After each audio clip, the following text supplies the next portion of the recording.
नमस्कार, स्वागत है आपका देहरादून न्यूज़ वाला में। और हम इस समय आए हुए हैं देहरादून के दून हॉस्पिटल में। यहाँ बहुत ही एक अजीब घटना देखने को मिली है। आइए जानते हैं क्या है पूरा मामला। क्या नाम है भाई साहब आपका? सुमित कुमार। सुमित भाई, क्या मामला है? आप यहाँ दून हॉस्पिटल में आए हुए हो? मेरी वाइफ प्रेग्नेंट थी और हमारा वाइफ का ट्रीटमेंट यहीं से चल रहा था दून हॉस्पिटल से। 22 तारीख को हम यहाँ एडमिट हुए थे और स्टार्टिंग में हमें बताया गया था कि नॉर्मल डिलीवरी से बच्चा हो जाएगा।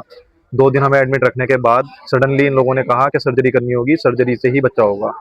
उसके बाद वाइफ को ऑपरेशन थिएटर में ले जाया गया और मैंने इन लोगों से रिक्वेस्ट की कि एक बार मुझे मिलने दिया जाए वाइफ से। उन्होंने कहा कि हम नहीं जाने देंगे।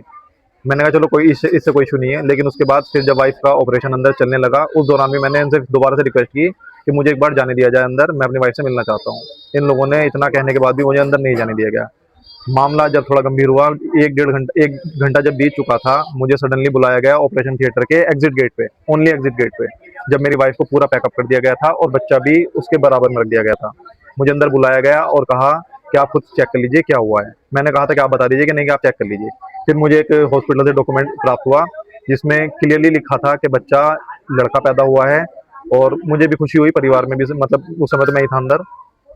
फिर मैंने जब बच्चे को फिजिकली चेक किया तो मुझे रिसीव हुई लड़की। डॉक्यूमेंट्स में लड़का था, रिसीव हुई है लड़की। तो मुझे शक के आधार पर मैं बिल्कुल कह सकता हूँ कि मेरा बच्चा बदल लिया है इन लोगों ने। यहाँ के व्यवस्था मुझे बिल्कुल ठीक नहीं लगी और इन इन लोगों की बहुत बड़ी धांधलेबाजी रही हम लोगों के साथ। बहुत बड़ा फ्रॉड किया गया है हम लोगों के साथ।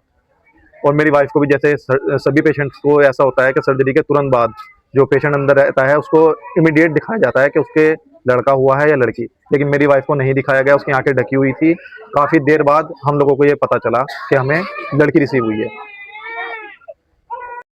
बहन, क्या नाम है आपका? नीरज। क्या हुआ था आपके साथ?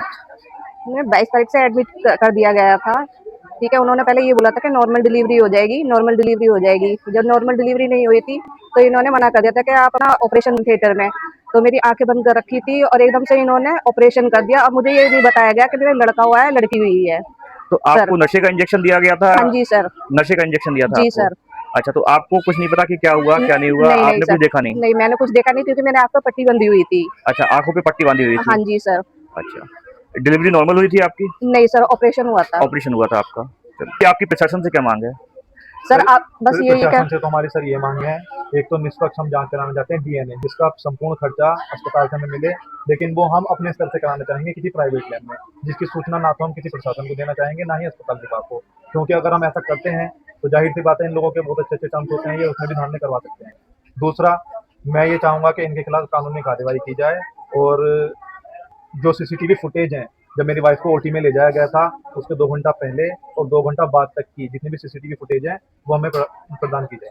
तो अभी ऐसा कुछ, लेकिन हमारी जान को लगातार खतरा बना हुआ है क्योंकि कुछ भी हो सकता है। हो सकता है कि मेरी वाइफ अभी हॉस्पिटल में एडमिट है, उनके साथ कुछ दुराचार किया जा सकता है, इस तरह की कोई भी गतिविधि की जा सकती है। तो मैं प्रशासन से मांग यही करना चाहूँगा कि हम लोगों को पुलिस सुरक्षा मुहैया कराई जाए। और अगर इस बीच हमें कुछ भी होता है तो उसका जिम्मेदार ये संपूर्ण दोनों हॉस्पिटल का प्रशासन, जो भी यहाँ का स्टाफ है या डॉक्टर्स हैं, वो रहेंगे।